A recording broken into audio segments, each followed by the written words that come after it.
கத்திரிக்காய் கொஸ்து கூட பொங்கலும் நல்ல காம்பினேஷனாக்கும். அது கொஞ்சம் ஹெல்த்தி வெர்ஷன் ஆகிட்டு எப்படி பண்ணுறதுன்னு இன்றைக்கி இந்த வீடியோவில் பார்க்கலாம். 2 ரெசிபியும் ப்ரெஷர் குக்கர்லேயாக்கு பண்ணி காணிக்கிறேன். கத்திரிக்காய் கொசும் பொங்கலும் கொஞ்சம் கூட ஹெல்த்தியாக மில்லட்டு வச்சு வெஜிடபிள்ஸும் போட்டாக்கும் பண்ணி காணிக்கிறேன். எப்படி பண்ணுறது பார்க்கலாம். அதுக்கு ചാമയാക്കും എടുത്തിരിക്കാൻ. ലിറ്റിൽ മില്ലറ്റ് 1 ഗ്ലാസ്, 1/4 ഗ്ലാസ് വറുത്ത പാശിപ്പരിപ്പ് ഒരു അരമണിക്കൂർ ഉമിഴ്ത്തണം. കൂടെ വെജിറ്റബിൾസും എടുത്തിരിക്കും.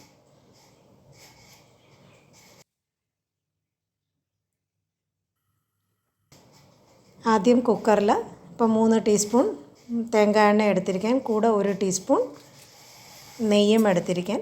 നന്നായി ചൂടാവുമ്പം അതിൽ 1 ടീസ്പൂൺ മിളകും 1 ടീസ്പൂൺ സീരകവും പോട്ട് കരിവേപ്പിലയും കൂടെ പോട്ട് നമുക്ക് താളിപ്പ് എടുക്കലാം.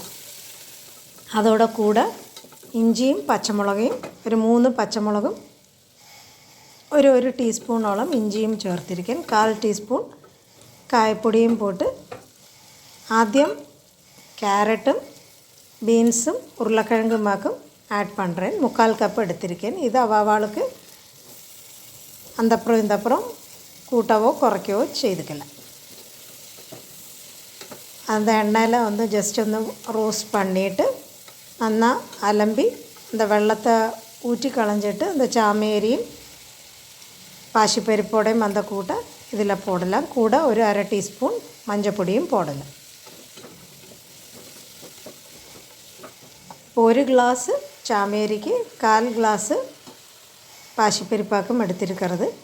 அது சின்னதாக வறுத்த பாசிப்பருப்பாக்கும் எடுத்திருக்கேன். அதை போட்டு நல்லா கிளறிட்டு இப்போ 1 ഗ്ലാസ് ചാമേരി എടുത്തதுக்கு 5 ഗ്ലാസ് தண்ணி ஆட் பண்ணுறேன். கொஞ்சம் கூட லூஸாக வேணும்னுண்டான்னா 6 ഗ്ലാസ് வரை நமக்கு தண்ணி ஆட் பண்ணலாம்.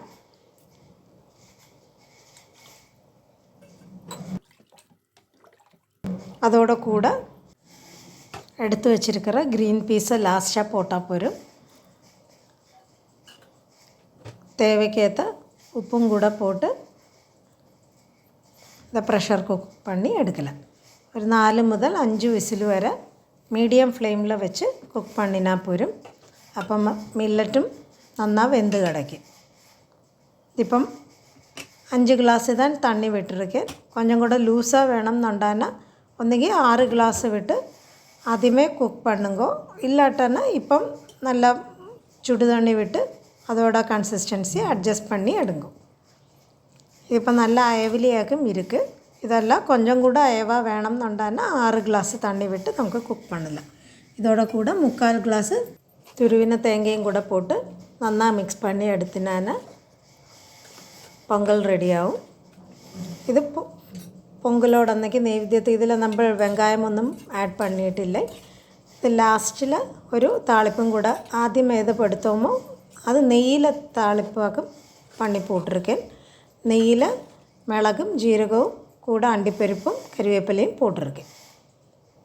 இந்த രീതിയിൽ നമുക്ക് പൊങ്കൽ பண்ணி எடுக்கலாம். ஹெல்த்தியாகவும் இருக்கும். இது லஞ்ச் பாக்ஸுக்கானாலும் பிரேக்ஃபாஸ்ட்டுக்கானாலும் சீக்கிரம் നമുക്ക് ப்ரெஷர் குக்கரில் பண்ணி எடுத்துடலாம். லாஸ்ட்டு பாக்கி மாற்றி வச்சிருக்கிற முந்திரி பருப்பை வச்சு இதுபோல் கார்னிஷும் பண்ணினா எல்லாருக்கும் நமக்கு சர்வ் பண்ணவும் செய்யலாம். இனி இதோட கூட தொட்டுக்கிறதுக்கு கொஸ்து எப்படி குக்கரில் பண்ணலாம் பார்க்கலாம். அதுக்கு இப்போ தேங்காய் எண்ணெய் 3 ടീസ്പൂൺ தேங்காய் எண்ணெய் எடுத்திருக்கேன். அதில் 1/2 ടീസ്പൂൺ കടുകും வெந்தயம் ஒரு 1/4 ടീസ്പൂൺ போட்டு கறிவேப்பிலையும் கூட போட்டு தாளிக்கலாம். ഇതിലും ഒരു 3-4 പച്ചമുളകും കൂടെ போட்டு ആദ്യം ഒന്ന് വഴറ്റി എടുக்கலாம். ഇപ്പോൾ வெங்காயம் யூஸ் பண்ணாத ദിവസத்தில் வெங்காயத்தை அவாய்ட் பண்ணிருங்கோ. இல்லாட்டன்னா ஒரு வெங்காயம் கூட போட்டால் கொஞ்சம் கூட டேஸ்டியாக இருக்கும். விசேஷ நாளில் நம்ம சாதாரண வெங்காயம் போட மாட்டோம். அப்படித்த ദിവസങ്ങളിൽ வெங்காயத்தை அவாய்ட் பண்ணிவிட்டு டைரெக்டாகவே തക്കാളിയെ പോട്ട് വഴറ്റി ഇട്ടാൽ പോരും. തക്കാളി ഒന്ന് വാടി വരുമ്പോൾ அதில் நமக்கு பொடிகள் போடலாம். ஒரு 1/2 ടീസ്പൂൺ കായപ്പൊടി, 1/2 ടീസ്പൂൺ മഞ്ഞൾത്തൂൾ, 3 ടീസ്പൂൺ സാമ്പാർ പൊടി. ഇത് ആത്തിലെ പണ്ണിന് സാമ്പാർ പൊടിയാക്കും.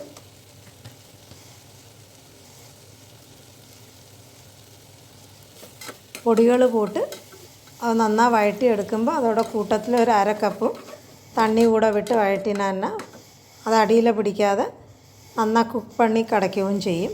ഒന്ന് നന്നായി ബോയിലായി വരുമ്പോൾ നമുക്ക് കഷ്ണങ്ങളാக മുറിച്ച് വെച്ചിരിക്കപ്പെട്ട കത്തിരിക്കയും ചേർக்கலாம். കത്തിരിക്കയും കഷ്ണങ്ങളാக മുറിച്ച് വെള്ളത്തിൽ നന്നായി അലമ്പിയിട്ട് വേണം ചേർക്കறதுக்கு. ഇല്ലാട്ടന്നാ എന്താ കത്തിരിക്കയുടെ കളറ് മാറിപ്പോയിരും.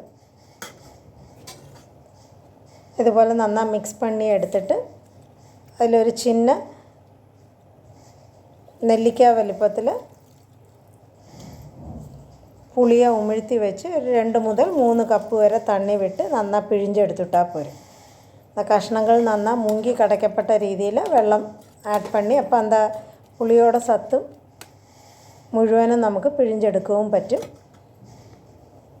ഇപ്പം 3 കപ്പ് തണ്ണി വിട്ടാക്കും പുളി കരച്ചെടുത്തിരിക്കேன்.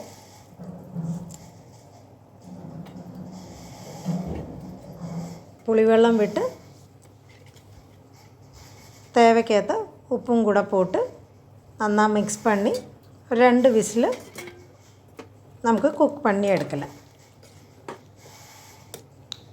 ഇതിൽ ഞാൻ ഇതോടെ കൂട്ടത്തിൽ ഒരു സ്പൂൺ ഉള്ള പോടുறதுக்கு മറന്നു പോയിട്ട്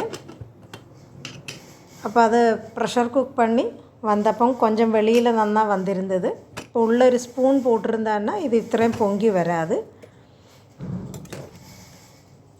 പ്രഷർ താഴ്ന്നതും ഇതുപോലെ തുറന്ന് ഒന്നും കൊണ്ട് നന്നാതെ ബോയിൽ പണി എടുക്കണം. കൊഞ്ചം കൂടെ തിക്കാ നമുക്ക് ഗ്രേവി വേണം എന്നുണ്ടാകുന്ന കൊഞ്ചം കത്തിരിക്ക ഇതുപോലെ എന്താ ആപ്പിയെ വെച്ച് തന്നെ ഒന്ന് മഷിച്ച് കൊടുത്തിട്ടാൽ പോരും. എന്നിട്ട് നന്നായി ബോയിൽ പണി എടുക്കുമ്പോൾ കൊഞ്ചം കൂടെ തിക്ക ഗ്രേവി കിടക്കും. ഇതോടെ കൂട്ടത്തിൽ ഒരു ടീസ്പൂൺ വെള്ളം കൂടെ പോട്ട് നന്നായി ബോയിൽ പണി അവൾക്ക് കൊഞ്ചം ലൂസാக വേണം എന്നുണ്ടാകുന്ന இந்த സ്റ്റേജിൽ എടുക്കുമ്പോൾ ഒന്നും കൂടെ കട്ടിயாக വേണം എന്നുണ്ടാകുന്ന ഒന്നും കൂടെ തിളപ്പിച്ചെടുത്തിട്ടാൽ പോരും. ഇപ്പോൾ കൊഞ്ചം നല്ല കട്ടിயாக വന്നാച്ച് കൂടെ ഒരു 2-3 ടീസ്പൂൺ കൊത്തമല്ലി കൂടെ പോട്ട് നന്നായി ഇളക്കി നമുക്കിത് സെർവ് பண்ணலாம். പൊങ്കലോടെ കൂടെ ഇല്ലാട്ടന്നെ சாதம், ഇഡ്ഡലി, ദോശ, ചപ്പാത്തിയോടെയും കൂടെ നമുക്ക് സെർവ് பண்ணலாம். എല്ലാവർക്കും ரொம்ப പിടിക്കുകയും ചെയ്യും. ഇതുപോലെ നല്ല തിക്കാ വേണം എന്നുള്ളവൾക്ക് കൊഞ്ചം തിക്കാവേ നമുക്കിത് ഗ്രേവി എടുക്കണം. കൊഞ്ചം കൂടെ ലൂസാ വേണമെന്ന് ആദ്യം നമ്മൾ കുക്കർ തുറന്ന് അന്ത സ്റ്റേജിൽ നമുക്കത് മഷിക്കാതെയും എടുക്കണം. ഇത് പൊങ്കലോടെ കൂടെ നമുക്ക് സെർവ് പണി എല്ലാവർക്കും കൊടുക്കുകയും ചെയ്യலாம். എല്ലാവരും இந்த രീതിയിൽ പ്രഷർ കുക്കറിൽ பண்ணி பாருங்க. ரொம்ப சீக்கிரம் നമുക്ക് பண்ணி எடுக்கவும் முடியும். ரொம்ப ടേസ്റ്റിயாக ഇരിക്കുകയും ചെയ്യും. ഹെൽത്തി ആയിട്ടും നമുക്ക് എല്ലാവർക്കും കൊടുക്കുകയും ചെയ്യலாம். എല്ലാവരും இந்த രീതിയിൽ பண்ணி பாருங்க. இந்த காம்பினேஷன் നമുക്ക് ബ്രേക്ക്ഫാസ്റ്റ് ആയിട്ടും பண்ணி எடுக்கலாம். അല്ല லஞ்சுக்கும் பண்ணலாம். இல்லாட்டனா டின்னருக்கும் பண்ணலாம். வீடியோ பிடிச்சதானே லைக் பண்ணுங்க, ஷேர் பண்ணுங்க, சப்ஸ்கிரைப் பண்ணி சப்போர்ட் பண்ணுங்க.